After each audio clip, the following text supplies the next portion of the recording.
Mau ngapain BPJS ke depan? Jangan juga Pak Presiden ngomong di TV, saya lihat bolak-balik ngomong seolah-olah jangan cari pembenaran juga gitu loh pemerintah ini. Ini loh yang udah saya berikan untuk rakyat yang sudah dibayar oleh pemerintah negara sekian triliun.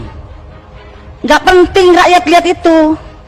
Yang rakyat bilang, ini loh masih ada yang nggak bisa bayar. Ini loh masih ditolak dari rumah sakit dan itu melanggar konstitusi. Jadi saya perlu ingatkan nih teman-teman semua, baik Kementerian BPJS, Badan Pengawas maupun DJSN dan kita semua yang ada di sini. Mumpung tanda tangan kita masih laku, apa sih sebenarnya historinya bisa lahir BPJS itu apa? Kan ingin memotong birokrasi kesehatan supaya tidak berbelit-belit. Dulu ada Jamkesmas, Jamkesda, Askeskin, SKTM, bla bla bla bla, supaya mimpi kita ada jaminan sosial tingkat nasional, sehingga orang Pandeglang sakit di Bandung, orang Papua sakit di Aceh, itu semua hak warga negara Indonesia. Kita orang Indonesia punya hak yang sama. Itu perintah Undang-Undang Dasar 45 pasal 28H. Terus argumentasinya, iklannya di TV, saya muak kalau lihat gotong royong. Dengan gotong royong yang sehat memberi yang sakit, semua tertolong. Gotong royong itu yang kata Bung Karno, bukan begitu. Saya bikin got, oh ada yang punya teh, ada yang punya singkong rebus, ada dengan sukarela, dan punya itu konsep gotong royong benernya dari Pancasila, Sila, Trisila, Ekasila, itulah gotong royong. Kalau gotong royong orang dipaksakan itu pemerasan. Kamu boleh nggak kena ini mandiri, harus satu keluarga 5 orang, itu yang tadi dibilang sama Adinda Anwar. Suruh ikut 5 orang, itu pemerasan, saudara menteri. Gotong royong yang dia udah tahu satu keluarga dia yang rawan sakit, anakku yang nomor 3, oh gajiku segini. Tadi siapa yang katanya mau ngeliatin nanti di daerah pemilihannya, saudara Salehno, saya yang sehari 20.000, dia bisa menggotong royongkan satu orang, ya udah alhamdulillah. Itu harusnya tanggung jawab negara loh, tanggung jawab pemerintah loh. Dia udah mau menggotong royongkan satu orang, jangan dipaksa juga dong 5 orang. Itu namanya pemerasan. Tanggung jawab negara, jangan lagi bicara nanti rugi dong BPJS, nanti pemerintah rugi dong. Bung Karno dulu memerdekakan republik ini, saudara menteri, ini kan tentara, pasti belajar dong Lemhanas. Saya nggak belajar Lemhanas, saya tahu. Bung Karno dulu nggak pernah mikir tentang gaji tentara segini, PNS nggak. Yang penting proklamasi, kami itu dulu. Ini nggak usah mikir, negara tidak boleh berbisnis dengan rakyatnya, tidak boleh. Maka itu perlu lompatan. Kalau belum udah takut rugi, takut mundur. Pak Jokowi wali kota sudah bisa memikirkan 250.000 rakyatku di Solo harus bagaimana sehat semua, pintar semua, dapat pekerjaan semua. Itu perintah undang-undang, bukan neko-neko. Begitu jadi gubernur DKI yang memikirkan 9 juta, begitu jadi presiden 260 juta. Makanya perlu yang bantu-bantu ini memikirkan. Jadi bukan ini data, ini kalau itu mah udah yang satu bisa ngerampok, kalau bisa yang lain juga ngerampok, begitu. Tapi ini hak rakyat. Undang-undang kesehatan juga mengatakan di situ, tapi mana rakyat ada yang terbela? Nggak ada. Padahal udah kita cantumkan di Undang-Undang Kesehatan pasal 32. Rumah sakit menolak pasien, sanksi di pasal 190. Baru nolak saja sanksinya 2 tahun, dan saya dulu nggak mau bilang atau 200 juta. Kalau karena ditolak yang tadinya dia stroke ringan begini jadi permanen gini apa mati, 10 tahun dan 1 miliar. Tapi nggak pernah ada pasien dipenjarakan dapat itu si dokter atau perawat atau apa, tapi selalu pasien yang jadi kalah. Padahal kita udah cantumkan kedaulatan pasien di pasal itu, nggak pernah disosialisasikan. Karena teman sejawat itu ikatannya terlalu tinggi. Saya pernah dibully sama ID di somasi, bukan dokter Terawan aja. Karena statement saya yang menyakitkan, saya bilang dokter lebih jahat daripada polisi. Polisi nilang orang sehat, dokter nilang orang sakit. Saya langsung dibilang dokter Cepaning keluar dari ID. Saya dulu masih Jainal ketua ID-nya. Saya bilang, Jena, yang milih gue bukan lu, yang milih gue rakyat Sukabumi. Saya statement gitu, saya bilang sama anak saya yang dokter, kalau kamu mau jadi dokter jangan jadi pedagang. Kalau jadi pedagang tidak bisa jadi dokter. Nggak boleh dua-dua itu dijadikan. Tapi sekarang dokter-dokter jadi pedagang, repot. Yang tidak harus USG, USG. Jadi perlu revolusi mental dulu itu. Kalau kita dulu kan ilmu dari dosen kita, kepintaran dari Tuhan kita terapkan. Sakit apa Bu? Panas, berapa hari? 4 hari. Coba lidahnya, oh observasi typhoid. Ibu di rumah diet lunak. Enggak kalau sekarang, dokter sekarang. Padahal udah tahu observasi typhoid. Tapi dia bilang gini, oh lab ya, 15% dari labnya. Ya kan? Dan salahnya lagi, ini kok labnya ragu ya? Ulang Bu, kan gak salah pasiennya. Double 15%. Itu alat terpakai, konsul dokternya dapat, ya kan? Itulah kapitalisme masuk di bidang kesehatan. Yang tadinya kesehatan itu orientasi sosial, karena pengaruh kapitalisme bergeser menjadi komersial. Ini tanggung jawab kita bersama. Kalau cuma ngomong masalah defisit ini data nggak selesai. Biar orang kaya juga punya hak yang sama, benar. Tapi persoalan negara baru bisa mengasuransikan kelas 3, ya lu kalau mau itu.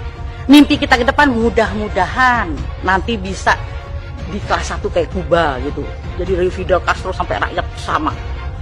Begitu. Tapi baru bisa kelas 3 ya. Kalau lu kurang nyaman ya lu carilah swasta. Tapi semua punya saksama dulu, jangan nanti tiba-tiba PHK. Oh, belum masuk data sakit nih ini. Ini karena bukan tim suksesnya nggak masuk ini. Yang penting itu, dan pemerintah harus bisa semua kelas 3 tadi Anwar betul itu. Swasta maupun ada undang-undangnya, kan ada undang-undang rumah sakit bahwa rumah sakit swasta harus 25% atau 20% untuk kelas 3. Artinya gini, lu boleh dong bisnis di negara ini, tapi punya juga kontribusi lu untuk negara. 20%, 25% harus kelas 3. Kelas 3 itu untuk KIS.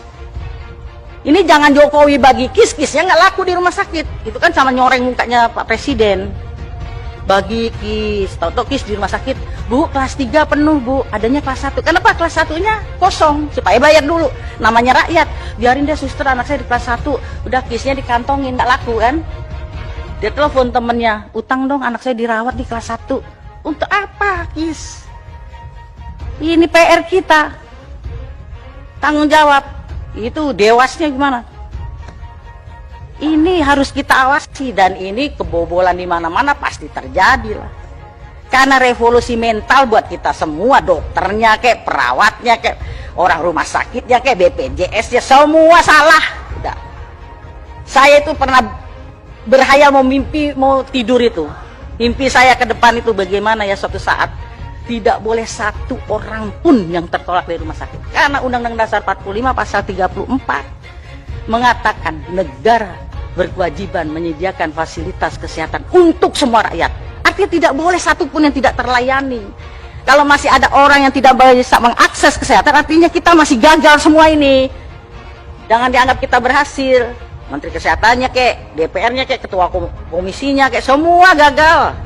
Jangan bilang hebat, enggak. Sama semuanya, jangan tepak dada. Masih ada di sekitar kita yang nangis. Bayi tidak bisa pulang di Bekasi karena ditahan rumah sakit. Bayangin. Soal itu, Pak, kalau punya KIS nggak apa-apa kan dia nggak pakai. Pasti dia pakai dong Jasindo. Makanya udah nggak usah data. Jadi usul konkret saya, sudah Menteri Kesehatan, usul pada Pak Jokowi. Kan sama-sama UGM. Belum ada presiden dari UKI.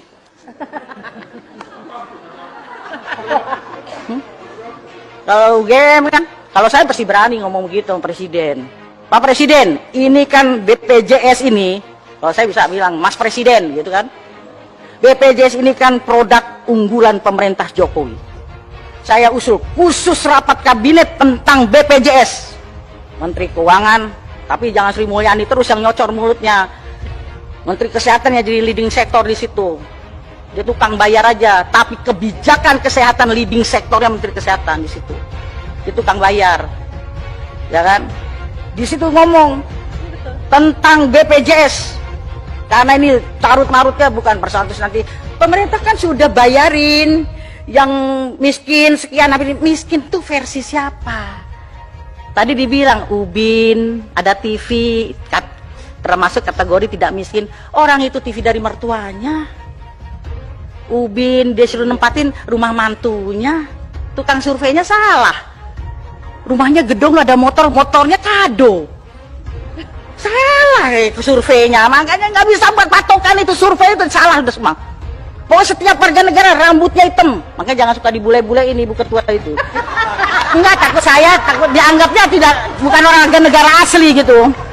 Warga negara asli itu kan hitam, kalau uban ini kan lambang tua. Takut saya begitu dilihat bukan warga negara Indonesia. Semua punya hak sehat yang sama di mana seluruh Indonesia. Baru persoalan vaskesnya. Tadi kenapa saya kemarin usul supaya itu diperbarui dari 2005-2015. Saya berharap banyak nih sama Dokter Terawan ini. Saya sebenarnya mengikuti kisahnya apa. Jadi jangan DSA di sana, di sini kita DSA. Ya kan? Cuci otak kita semua. Kita masing-masing. Saya juga bisa cuci otak, Anda bisa cuci otak, saya semua kita sama. Jadi begitu. Jadi kita kembali kepada historinya, gotong royong kita yang benar. Ya ada jangan iklan gitu lagi dah. Kalau Pak Abidin itu kan tukang bicara Pancasila di mana-mana, Pancasila. Sesuaikah kita sekarang Pancasila BPJS ini? Tidak. Kan yang kelima, keadilan sosial bagi seluruh rakyat Indonesia, kesehatan yang berkeadilan. Kalau masih ada orang tertolak itu belum adil. Kesehatan dari sisi satu aja sila yang kelima, belum kalau ditarik yang kedua. Kemanusiaan yang adil dan beradab apa biadab nih kalau ada bayi masih disandra sama rumah sakit. Jangan-jangan masih beradab atau biadab. Nah, Pancasila diomong di mana-mana, anggota DPR mau dilantik di Lemhanas tuh Pancasila mau sebatas makalah ngomong Pancasila sampai muak saya dengarnya. Ya kan? Nah, itu sesuai Undang-Undang Dasar 45, Pancasila, Undang-Undang Kesehatan, Undang-Undang Rumah Sakit. Undang-Undang Rumah Sakit juga ada bahwa RSUD itu tidak boleh dijadikan sumber PAD loh, hati-hati. Nah, Pak Bupati, ini ada mantan-mantan wali kota, Pak Bupati, nggak boleh. Hasilnya itu untuk meningkatkan fasilitas kesehatan. Kadang-kadang bupati-bupati kita juga nakal. Ya kan, kalau mau kampanye pilkada, nanti kesehatan gratis, giliran udah jadi. Nah, nggak ada anggaran deh untuk ini. Nah, nggak sesuai dengan Undang-Undang Kesehatan. Oh, sumpah Hipokrates, sekali-sekali Saudara Menteri datengin fakultas-fakultas kedokteran, kumpulin dokter-dokter umum, dokter spesialis.